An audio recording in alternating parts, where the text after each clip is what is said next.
Hasbara is simply the act or profession of explaining. Even going so far as to say, Hasbara is now one of the basic tenets of 21st century Zionism. Indeed, many Israeli media outlets and think tanks are comfortable with this official-sounding interpretation. And in fact, Hasbara is a fully codified institution within the Israeli government.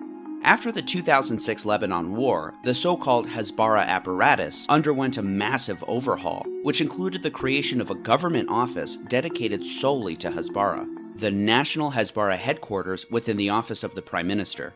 Its many arms extend to the Foreign Ministry, the Ministry of Diplomacy and Diaspora Affairs, the Ministry of Tourism, the Jewish Agency for Israel, and notably, the IDF Spokespersons Division, the propaganda arm of the Israeli military, tasked with operating the IDF's official website and blog, YouTube channel, Twitter, and other social media accounts. Hasbara is identified as not only a state diplomacy infrastructure, but also a cultural phenomenon.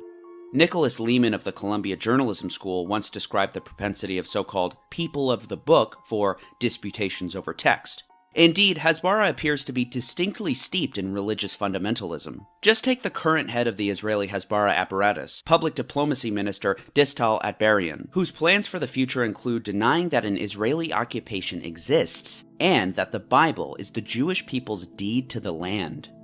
Other responsibilities as Hasbara minister will doubtless include overseeing Hasbara operations, the purpose of which being to facilitate the synchronization of Israel's narratives, especially during wartime. For this reason, official military communiques have earned the ire of even seasoned Israeli journalists. The state authorities have acquired for themselves a shady reputation when it comes to their credibility. And it's not only journalists, by the way, but also the IDF's very own Major General Yitzhak Brick, who complained that the military suffered from a, quote, culture of lying.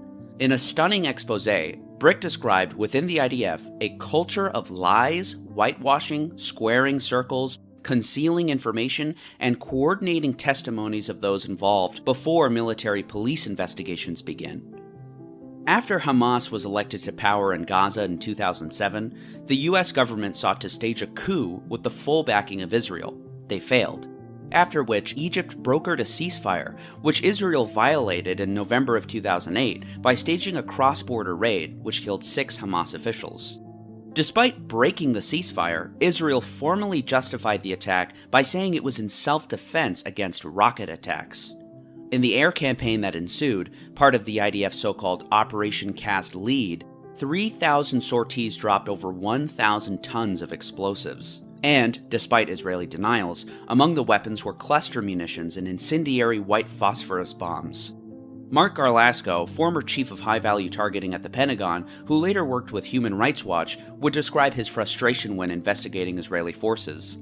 They said in Lebanon they did not use cluster bombs. We found 4 million. They evade answering that they use phosphorus, and we stand there every day watching.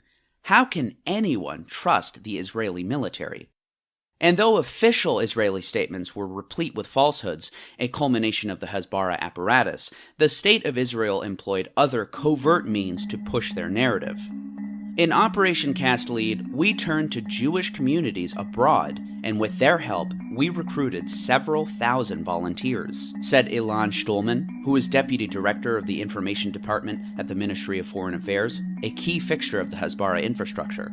In an interview with the Kalkalist paper, Stulman answered questions about a new professional team of comment writers who will flood websites around the world with pro-Israeli messages, and who will participate in discussions about Israel on blogs around the world, and on websites such as Facebook, Twitter, and YouTube. Twitter, in particular, would receive, quote, round-the-clock activity.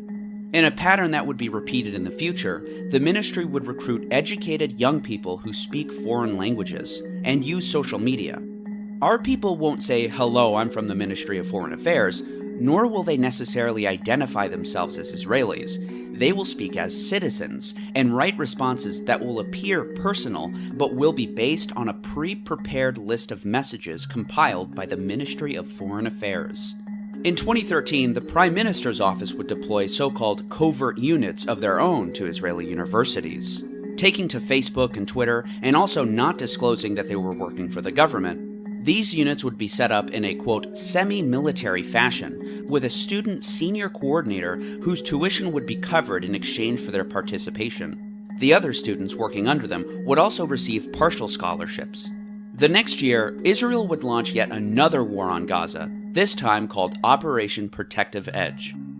After 3 Israeli teenagers were captured and executed by Palestinian militants in 2014, the Israeli military launched a fake rescue mission despite knowing that the boys were already dead, an excuse to make mass arrests.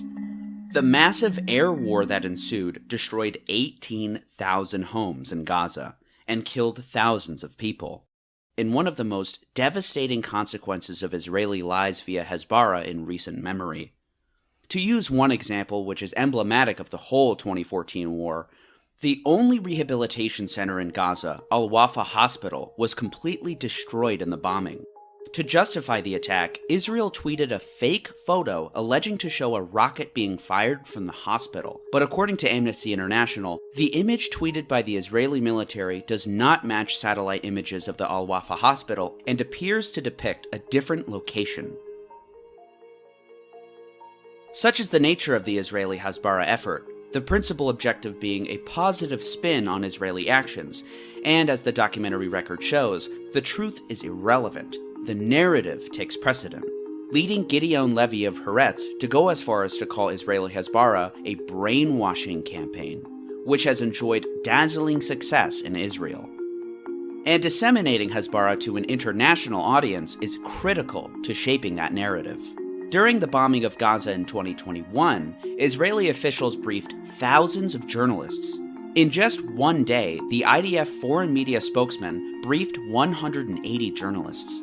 With the advent of TikTok as well, the State of Israel saw another opportunity, and their official TikTok account gained tens of thousands of followers over the course of the conflict.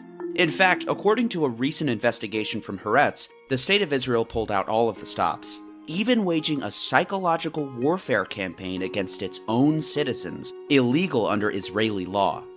Undertaken by the IDF spokesperson's unit, the operation sought not to downplay Israeli war crimes or spin them, but to play them up. Using fake social media accounts in order to conceal their military source, IDF officers uploaded images and video of Israeli airstrikes and tried to make the hashtag #GazaRegrets go viral. The disproportionate destruction of Gaza has its negative consequences on Israeli Hasbara efforts, as described by former Hasbara chief Yarden Vadikai.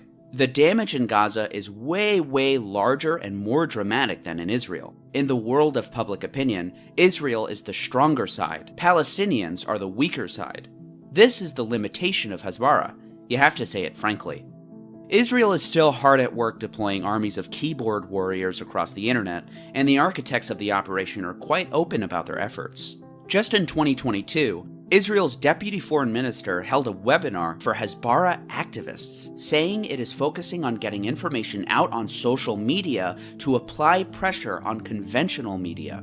The so-called online briefing was attended by about 100 participants, including activists and social media influencers. The deputy foreign minister, who at the time was Mr. Idan Roll, spoke very candidly to them about their important role in shaping public perceptions of Israeli military operations, saying that one of the biggest challenges is to fulfill as many operational goals as possible and as quickly as possible before international political pressure requires the country to halt its campaign. This determines how much breathing space the world gives us to continue hitting our targets, he said. This is where Hasbara comes in. Hasbara gives us time and gives us legitimacy to act and protect ourselves. He called social media specifically an instrument to apply pressure on conventional media. That's the name of the game these days. Also following breaking news out of the Middle East. Israel says Israeli authorities say. Hey everyone, thanks so much for watching, and if you enjoyed this video, or you feel like you learned something, please consider subscribing. And if you want to support the channel further, just go to patreon.com/GDFofficial to become a patron. The link is in the description. There you can watch exclusive and completely uncensored videos and join the Discord server. It's really a great community there. I also accept donations via PayPal and Cash App. Those QR codes are on the screen right now. Also, those links are in the description as well. I'd really appreciate any donations since YouTube hardly monetizes my videos. And it all goes to supporting the channel and making better quality content and helping with my research.